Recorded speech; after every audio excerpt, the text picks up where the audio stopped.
Welcome to Kentucky Horsepower, the official podcast of the Kentucky Automobile Dealers Association. Hi, good day, everyone. This is Jason Wilson, president of the Kentucky Auto Dealer Association, and happy to have you join us on another edition of Kentucky Horsepower, the official podcast of KDA. And I'm very pleased today to have our guest as Representative Thomas Massie of the 4th District of Kentucky. And Representative Massie, thank you so much for joining us. We're going to talk a little bit about EVs and what's all going on in that subject matter. So Representative Massie, thank you for being with us today. Oh, thanks for having me. Look forward to talking about this topic.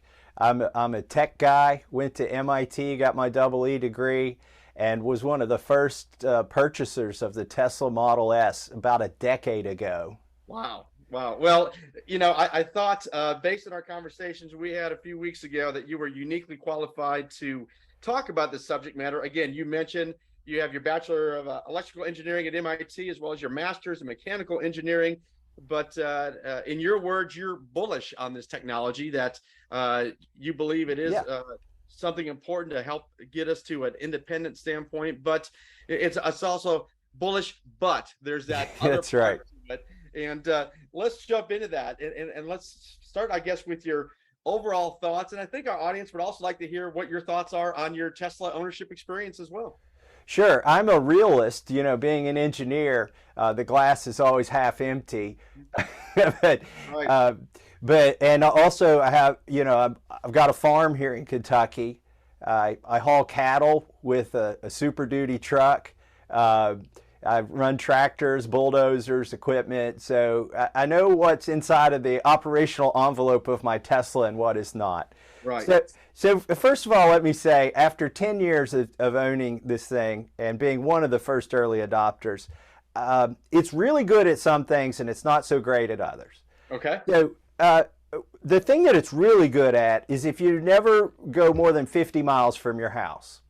Right. Yeah, I know these cars have 200-mile range, 300-mile range, but don't think you're going to go that far all the time. You don't want range anxiety. It's going to snow. The weather's going to change your performance. So, if you're inside of a 50-mile envelope, like I am in Washington, D.C., it's actually much easier to keep up with an electric car than a gasoline-powered car or a diesel-powered car. Let me give you an example. Sure.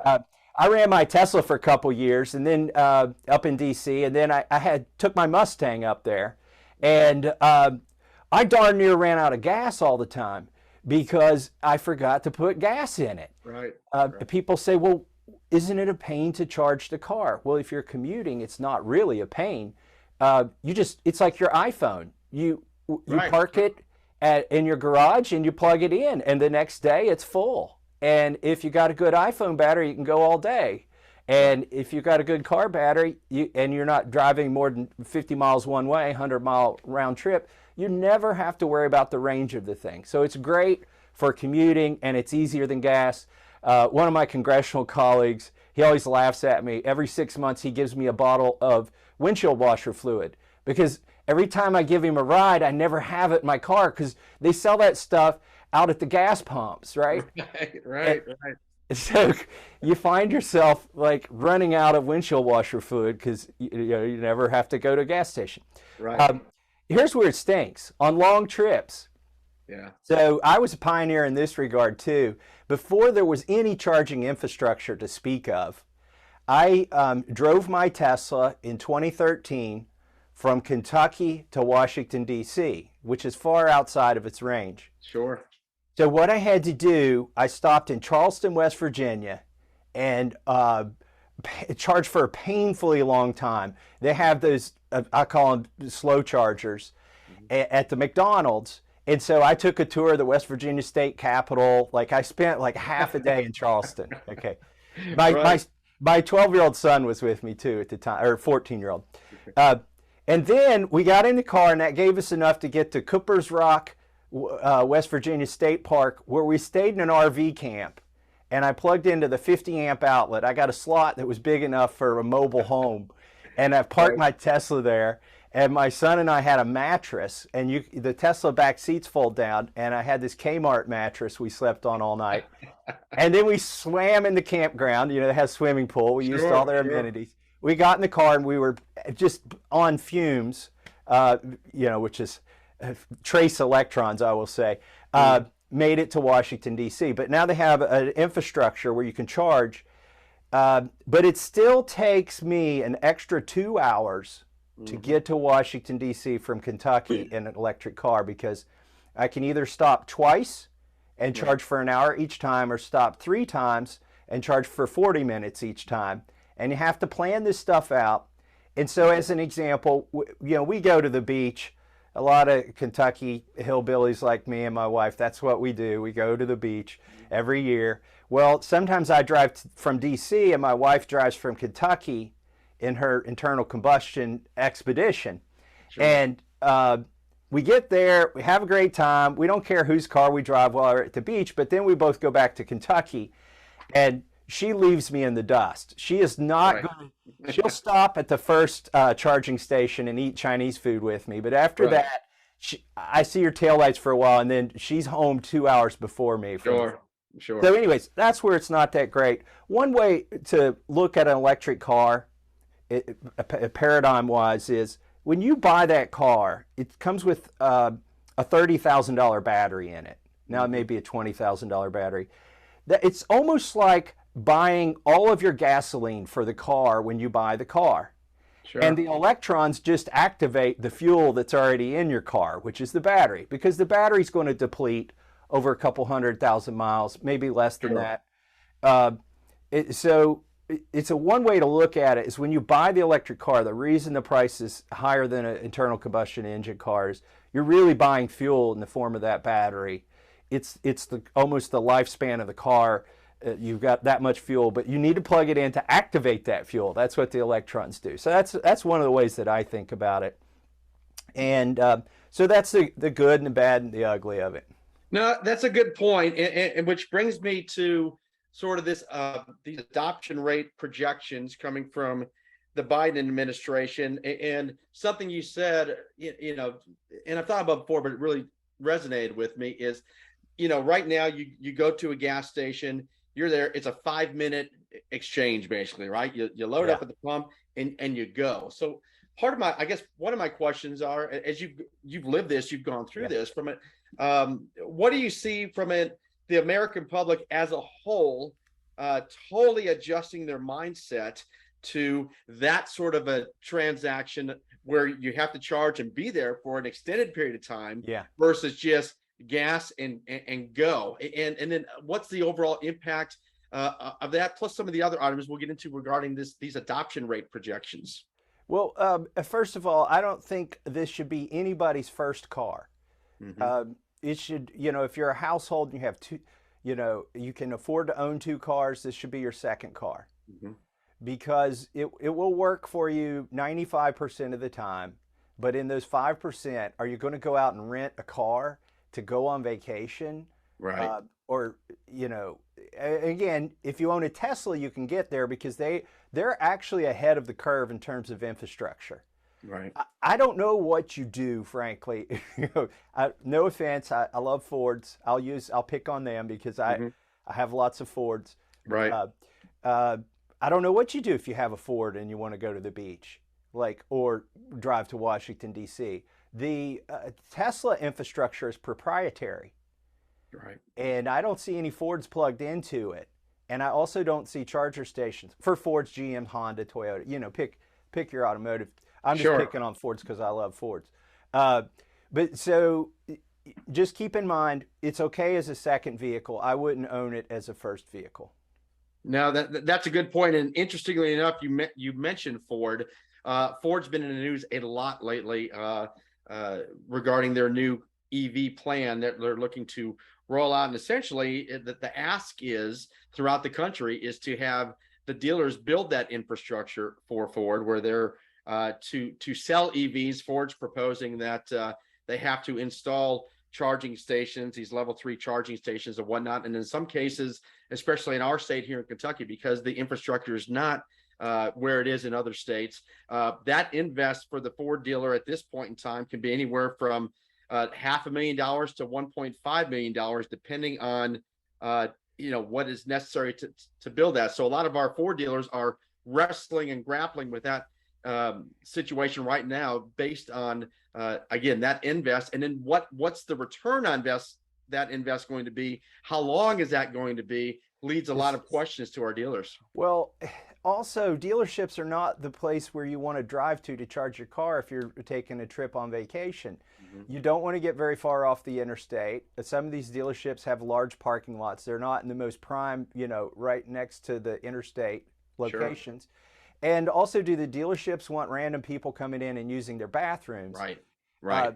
So, Tesla dealerships, they don't really have dealerships, but they're showrooms. They do have charging stations, and they have sort of a lounge where you can use the bathroom and have a coffee. Sure. And there may be some benefit in that it attracts people who will come and they'll look at cars while they're stuck there for 40 minutes or an hour. Right. I test drove a new Tesla while I was at one of these places. Oh, did you? Charging, and they had the self-driving feature. Okay. But you're also going to get a lot of tire kickers too. I mean, if you're just sitting there because you want coffee and a rest break and charge your car, how are you going to tell if those people are serious about buying a car?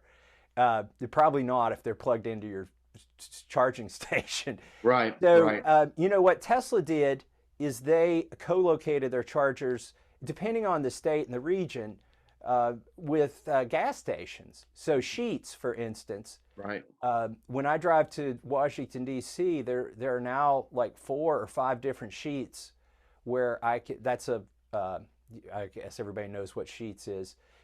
It's sort of a quickie mart where you can get fast food and gas. That, I think, was smart.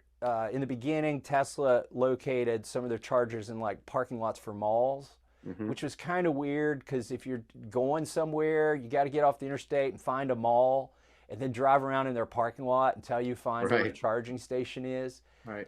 I don't know about that. I think Ford needs to think that through a little bit, and the other dealerships. For the longest time, I think it was Nissan had charging stations at their dealerships, and they weren't proprietary. They were based on this standard, electric vehicle standard. And so I would try to sneak in occasionally and charge at a Toyota dealership with my Tesla, or I forget, maybe it was Nissan. Right. So that's another question. Are you going to let other brands charge at your imposed charging station at your dealership? I don't know. They're going to need more, though, infrastructure than just the dealerships. Sure. The dealerships just aren't located in the right spots, and they don't have hamburgers and potato chips. Yeah, and of course the other concern is, Kentucky is not a CARB state, right? There's 15 California Air Resource Board states that follow the CARB guidelines. So based on law, OEMs have to give priority to these CARB states, and then the question becomes, as we've seen over these last couple of years, as far as the inventory levels go, where does that put states like Kentucky after those 15 other CARB states go from a distribution standpoint? That's also gets really tricky. Yeah, I don't know. I'm trying to get I hate to do this, but I know this is. But I'm going to say it again anyway. I don't know if Ford knows this. I ordered one of their Super Duties in January, and I'm still waiting on it. And here we are, October, and the Ford lobbyist, and he doesn't know this, but that I had ordered a Ford truck, but he invited me to the unveiling of the 2023 at Churchill Downs, which the Super Duty, which was, my wife said, open wound, insert salt. Right. Like, hey, come and see our new 2023. You've been waiting 9 months on the 20. Right, the one you can't have. Yeah, so I just threw that in there in case somebody from Ford is watching. But no, seriously, distribution is an issue, and hopefully we get over this these supply chain issues here pretty soon. One of the items specifically, and a lot of folks watch this. In fact, it sort of went viral. Your House Committee Transportation meeting with Secretary of Transportation, Pete Buttigieg, as you were asking some questions regarding the use of electricity based on the current grid requirements and whatnot. Touch on that a little bit, because again, you mentioned these adoption rates, and frankly, getting back to that, to the being a realist about this, talk a little bit about that exchange and your view on this adoption rate as a whole. You know, I think a lot about how much power air conditioning uses and cars use and refrigerators use, because I live off the grid. I built my own off-grid power system. My wife says our house is a science project, and she's the mouse when I go to Washington, D.C. But she always seems to find the cheese because she's also an engineer. She's a mechanical engineer. But I've thought a lot about this, and my wife has too. Because we're off the grid, we have a certain budget of power, and when we exceed that, we have to quit using it. And at our highest priority is our deep freezers and our refrigerators. You can't let that stuff ruin. Right. But, you know, my wife and I, there's always this contention between, are we going to run the air conditioner or are we going to charge the Tesla? And so what I pointed out to Buttigieg is when everybody is on the grid, I ran the numbers. I went to Biden's Department of Transportation, federal DOT, and I got the actual numbers. It turns out that if everybody used electric cars and drove the same number of miles we drive today, I'm talking about residential only, and they plugged in at their house, we would be using 4 times as much electricity for charging our cars at home as we use for running our central air conditioning. Okay, which is the biggest consumer of power, central air conditioning, as we saw in California this summer. By the way, this was 4 weeks before California virtually, like the governor got on TV and said, turn off your cars or your air conditioning. Exactly. I was telling Pete Buttigieg this 4 weeks before that. So let's go with those adoption numbers like Biden threw out. 2030, he wants 50% of all electric cars to be, or all cars sold to be electric. Okay, so you know, I gave you the number we would be using if every car was electric. We'd be using 4 times as much electricity for our cars as we do for air conditioning. But when we get to Biden's goal in 2030, if we do, we'll be using twice as much, because not every car will be electric. We'd still be using twice as much electricity for cars as we would for central air conditioning. We're all going to be California in 2030 if Biden has his way, because the grid is just not ready for that. And then also by 2035, he wants 100% adoption on the federal fleet. And that's a pretty big fleet. It's not inconsequential. So the problem is going to be, how do you reconcile that? Even if you had enough power plants to do it, the transformers in your neighborhood aren't equipped to do it. Or the apartment buildings or condos or those sort of things where it becomes problematic. And your first instinct might be, well, charge at night when demand is lower. Well, the problem is we're going to solar panels at the same time, and they don't work at night. Like you know, if you're going to be charging off of solar panels, you're going to have to do it in the daytime, but that's when demand is high. There are technical ways around this, ways to ameliorate it.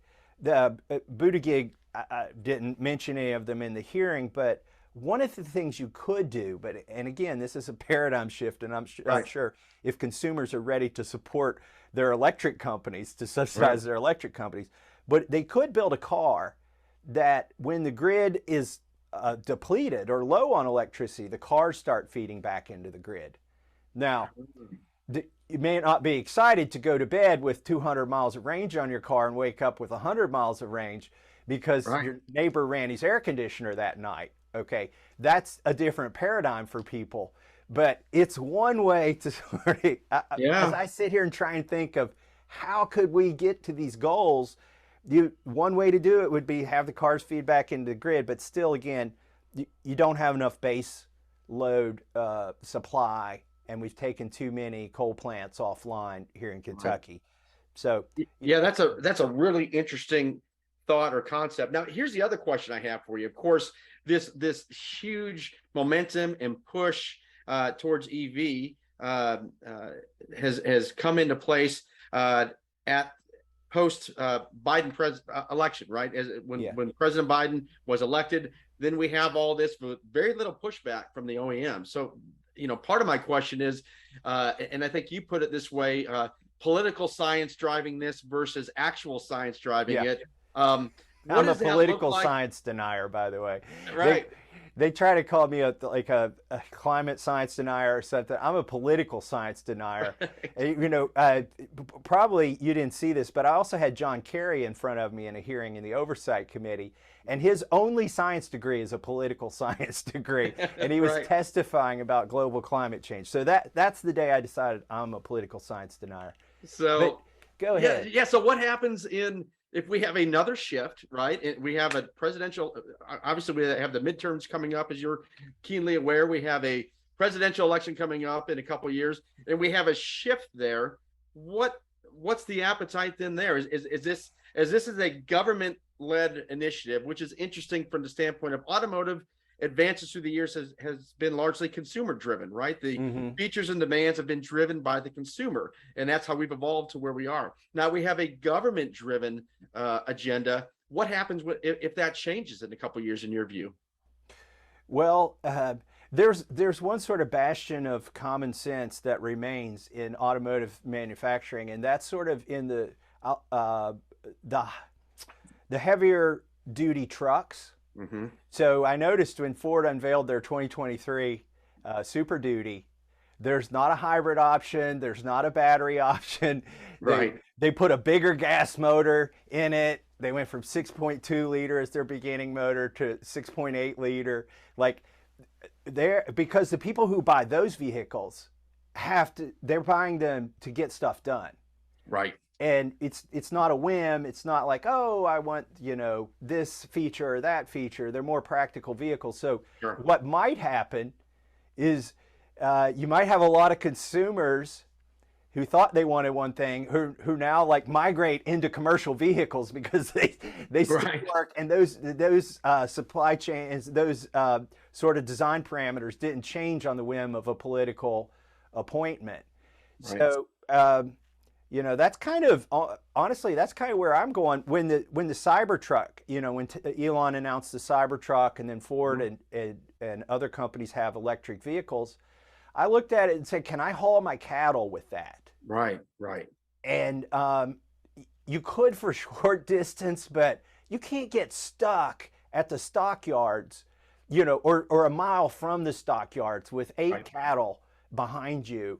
And what's the mileage when you're hauling cattle? Who knows what the mileage is? Right. You just got to get them there, and then you're going to find a gas station somewhere before you get home. Right.